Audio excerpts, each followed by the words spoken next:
In the past week, we've seen the tragic downfall of a swimming superstar and the death of a World Cup wallaby. Depression can get a grip once an athlete's career is over and the cheering has faded. We absolutely love our sporting icons, but what happens once the stadium is empty? We're joined this morning by an expert on this very important subject. Please welcome counselling psychotherapist Dr. Karen Phillip.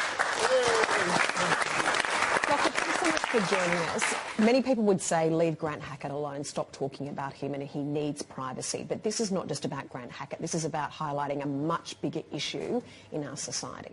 That's exactly right, Tash. We've seen it with so many, not only of our athletes and sports people, but also within our community as well. Now, we highlight Grant because he's in the public eye. The whole of Australia love him, and we're feeling his pain, and we all feel so tragically sorry for what he's experiencing, yet no one really seems to know how to help or what to do when this continues to occur. And we heard, of course, about the awful death of Dan Vickerman that shocked so many people. I mean, we know that when they talk about, like the Men's Shed, for example, is set up to help blokes who retire at 65 who aren't ready for it. Is the fact that sports people are retiring in their 30s killing them? Well, is it hurting them?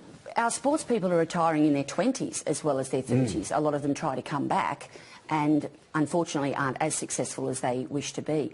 But what's happening is, for instance, our swimmers or our footballers, that's what they are, that's their identity. Someone will ask, as we always do when we in a social situation, what do you do? Yep. So we identify ourselves by who we are and what we do. I'm a swimmer. I'm a footballer, I'm a dentist, I'm a teacher, I'm a nurse. When that is taken away from us, and in the case of Grant Hackett, he's no longer an elite swimmer, what are we? We lose our identity. And when we lose our identity, we lose our purpose. And while we speak about finding a new goal in our life, the goal isn't what we need. We need the purpose for doing something. And I think that is where so many of our sports people and community members are struggling to find their new purpose. Because once you lose that purpose, that's when the dark thoughts come in. Exactly right. As an athlete, there's goals every year. You're setting yourself new goals, but when it all does finish, and it's usually at an early age, and it's the same as, if you're into swimming and that's all you've done for years and years and years, followed the white line, but and had enormous success, you really haven't trained for anything after that. And even with myself, with rugby league, I played for 18 years, so it was entrenched from a young age, 17 through to 34 when I retired. That's all I knew. And so, you really have to have something that inspires you. You have a passion or a purpose to go forward, and, it's a really difficult thing to do. And obviously, in the case of, Grant, he's got some mental issues in dealing with all of this, and often it's also a thing about your own image, but even more so that, your self-worth drops and you just start to think, hang on, where's all the people who used to be around me supporting me? Yes. And ego's a massive thing. And ego is probably one of the biggest hurdles to actually come down from that pedestal and now to be sort of put there without in a position where you just don't, it's not normal for you. Your normal swimming is such an easy thing to do, your footy's so easy to do, but then put in a different role. I don't know about being so easy to do. Well, it's easy for the rest of us. Well, I guess, everyone has their talents. Because you've been open, though, about the fact that you have had depression in the past, dealing with those sorts of challenges, haven't you?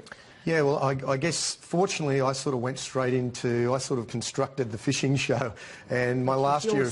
My last year of footy was, I was training Monday, Tuesday, flying out Tuesday night to film on Wednesday, so that I actually had something to go into when I finished.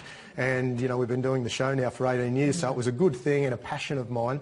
A lot of athletes don't have that same passion that just sort of presents itself, so it's very difficult. I'd like to see Grant Hackett meet that lovely rugby boy, David Pocock, and go and spend some time in the jungle and get involved with that. That would be an amazing thing for him. And that's exactly right. He does need a purpose, and right now he's struggling to find one.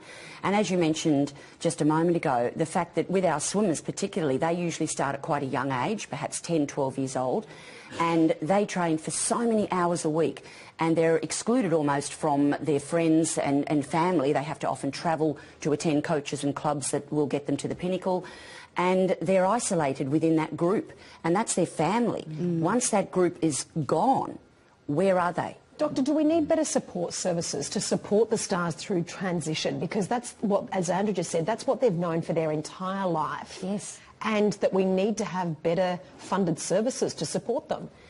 The government does provide funding for the individual clubs and associations, and it's up to those clubs and associations how they disperse that money and where they put the money. Now, most unfortunate is that they're putting it towards the pinnacle of the next gold athlete, rather than looking at placing the money to support them once they've basically left the club or left the association. And this is the issue that we're experiencing with them. To keep talking about it. Thanks so much for joining us this morning.